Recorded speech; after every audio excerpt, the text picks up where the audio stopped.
keeping right on track to the massive number of fall season game releases as the sequel to 2009's smash hit Batman Arkham Asylum. Developer Rocksteady Studios have really upped their ante with Arkham City, delivering a wonderful story and great gameplay mechanics that really draw you in and make you feel like the badass Dark Knight himself. On top of that, they've got the title filled to the brim with content to ensure you've got plenty of Gotham City mysteries and action to keep you occupied for quite some time. Wake up, Mr. Wayne. We have much to discuss. Strange? You won't get away with this. I already have.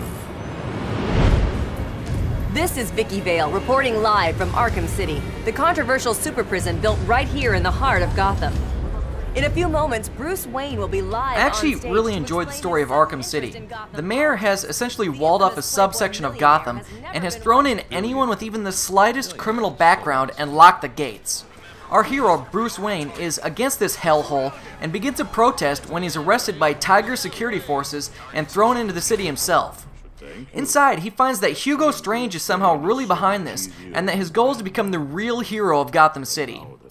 While trying to put a stop to this, Bruce will deal with Strange and the Penguin, find that Two-Face and Catwoman have it in for each other, he'll step between the Joker and Mr. Freeze, and even get caught up in some business with Ivy and Zsasz. This place is just batshit crazy. It was neat seeing so many different characters from the comics and animated series take part in the plot, but I would have preferred to get a little more information as to what happened between the two games. In the end, the story was about genocide and is filled with twists and turns to keep things interesting, and the various situations that you'll be put through allow you to see deep inside Batman's soul. If you purchase the game new, you're given a code to download some Catwoman DLC, which you'll want to do up front as it will seamlessly mix in Catwoman-specific story missions throughout the campaign. This was a nice change of pace as she has her own unique playstyle, moves, abilities, and gear.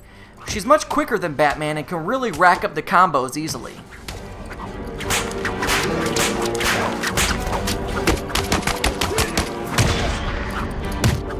The size of Arkham City is significantly larger than that of Arkham Asylum, and for the most part, it's a single, large, well-designed zone with a few buildings here and there that you'll interact with.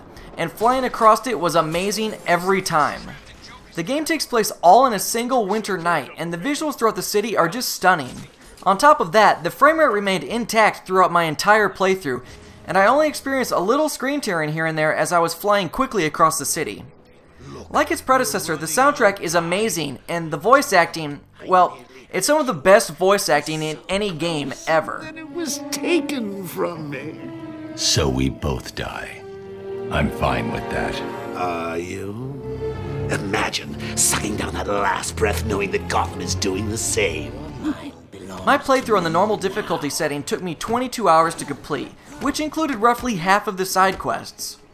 Like Arkham Asylum, Arkham City is also loaded with the Riddler's riddles, and while I solved what I thought to be a ton of them, I didn't even scratch the surface as to the time it would be required to solve all of them. What's great is that they're significantly more entertaining this time around, as you'll deal with actual puzzles much of the time, over the monotonous alignment of the question mark found so often in Arkham Asylum. Completing the game will also unlock a new Game Plus mode, so that you may start again with all of your upgraded gear, but this time with much tougher enemies. If all of this wasn't enough for you, there are also various ranked challenges and campaigns with world leaderboards to keep you occupied once you've taken care of business in the city. I actually found the game to be pretty challenging as well, as while I had several deaths, they were never frustrating as a great checkpoint system prevents you from losing too much progress. The combat is for the most part simple and semi-rhythm based. To be the most effective and build the best combos, you've got to press the buttons at the right time and at the right speed. Fighting off hordes of goons is exciting from the very beginning, and getting to play with all of Batman's awesome gadgets is just icing on the cake. You begin the game with a good collection of gear you obtained in Arkham Asylum, and you'll gain a wide variety of new gadgets as well. And the way that each one is awarded to you is pretty clever. Gear is also upgradable via a level up system that allows you to either add new abilities to your gear, or upgrade and unlock your combos, armor, and predator takedowns. See, this game is not all about running in and mashing buttons until you beat up all the goons. Batman is the world's greatest detective, slash ninja, slash ultimate badass, and as such, utilizes stealth mechanics and intellect over brute force.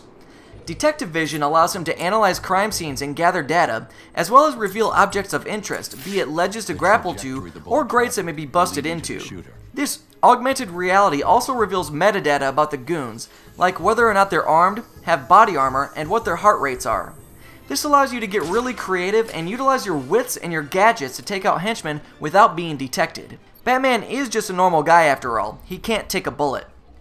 But being that the developers created such a beautiful world for you to explore, it annoyed me that I had to rely so heavily on detective vision, as I didn't want to miss any secrets as I played through the game. In the end, I found Batman Arkham City to be a wonderful game. Rocksteady took in everything that was great from the original, improved it, and then gave us another great story to partake in. You really feel like you're in something of a hybrid between the animated series and the latest Dark Knight movies. I don't know if I'd go as far as saying this is the greatest game of all time, like some other sites may have hinted at, but it's still a pretty damn good game. While this fall has been bursting with so many huge hits already, it can be rough trying to decide which ones to pick up. I'm not going to make it any easier for you because I absolutely recommend this bad boy as well.